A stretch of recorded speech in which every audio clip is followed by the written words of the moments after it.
Hi అండి. Welcome to my channel. అయితే AP ప్రభుత్వ ఖజానాను ఖాళీ చేసిన ప్రభుత్వ ఉద్యోగి అంటూ బ్రేకింగ్ న్యూస్ అయితే చూస్తున్నామండి.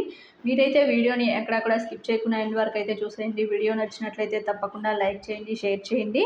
అయితే ప్రభుత్వ అంటే పెన్షన్దారుల సొమ్ముతో బెట్టింగ్ ఆట ఆడి 3.1 లక్షలనైతే పోగొట్టాడండి ఈ సచివాలయ ఉద్యోగి. అయితే ఆ సచివాలయ ఉద్యోగి మొత్తం డబ్బునంతా తీసుకొని పెన్షన్దారులకు ఇవ్వవలసినటువంటి మార్చి నెలకు సంబంధించి ఏప్రిల్ నెలకు సంబంధించిన పెన్షన్ను ఇవ్వకోకుండా ఈ విధంగా పరారైతే అయ్యారు.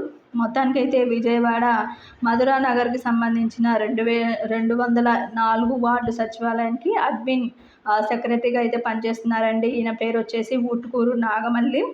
పింఛన్ల పంపిణీ నిమిత్తం ఈ నెల 3వ తేదీ బుధవారం సాయంత్రం 5.41 లక్ష నగదును బ్యాంకు నుంచి విత్డ్రా అయితే చేశారండి. అదే రోజు రాత్రి 8 గంటలకు ఆయన సచివాలయంలోనే 14 మందికి 1.83 లక్షలు పంపిణీ చేశారు. మిగిలిన 3.58 లక్షలతో పాటు తీసుకెళ్ళిపోయాడు తనతో పాటు. కానీ గురువారం ఉదయం సచివాలయానికి రాలేదు. 207 సచివాలయ ఉద్యోగికి ఫోన్ చేసి తాను అత్యవసర పని మీద రాలేకపోతున్నానని అయితే చెప్పాడు.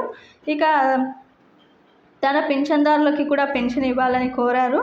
ఆమె వద్ద చేయబదులుగా 1 లక్ష అడిగి దాంతో రెండో రోజు పింఛన్దారులకు పంపిణీ చేయించేశారండి. సాయంత్రం అయినా అతడు రాలేదు. అధికారుల తర్జన భర్జన పడి గుణదల పోలీసులకి ఫిర్యాదు చేశారు. మొత్తానికైతే ఈలోగా 207 సచివాలయ ఉద్యోగిని తన సొంత డబ్బులు 1 లక్ష తెచ్చి పింఛన్లు అందజేశారు. అయితే గుణదల సిఐ వాసిరెడ్డి శ్రీనివాస్ గారు తన సిబ్బందితో గాలించి అర్ధరాత్రి సమయంలో ఆయననైతే పట్టుకున్నారండి. అతడి వద్ద 50,000 రూపాయలు నగదు అయితే స్వాధీనం చేసుకున్నారు పోలీసులు. అయితే 3.1 లక్షలతో ఆన్లైన్లో క్రెడిట్ బెట్టింగ్ ఆడినట్టు చెప్పాడు. డబ్బులు పోయాయని వాటిని తిరిగి కట్టేస్తానని ఎంత ప్రాధాన్యత నా మీద కేసు పెట్టద్దని చెప్పి ఎంత బ్రతిమలాడినా కూడా ఈ విధంగా పోలీసులు అయితే ఆయన మాటనైతే వినిపించుకోలేదండి.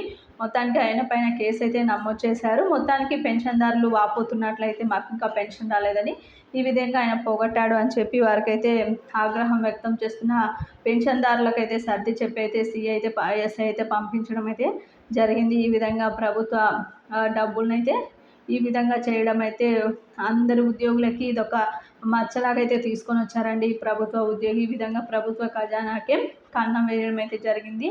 ఇది ఇప్పటి వరకు ఉన్నటువంటి లేటెస్ట్ అప్డేట్. మీకు వీడియో నచ్చినట్లయితే తప్పకుండా లైక్ చేయండి, షేర్ చేయండి. Thank you for watching.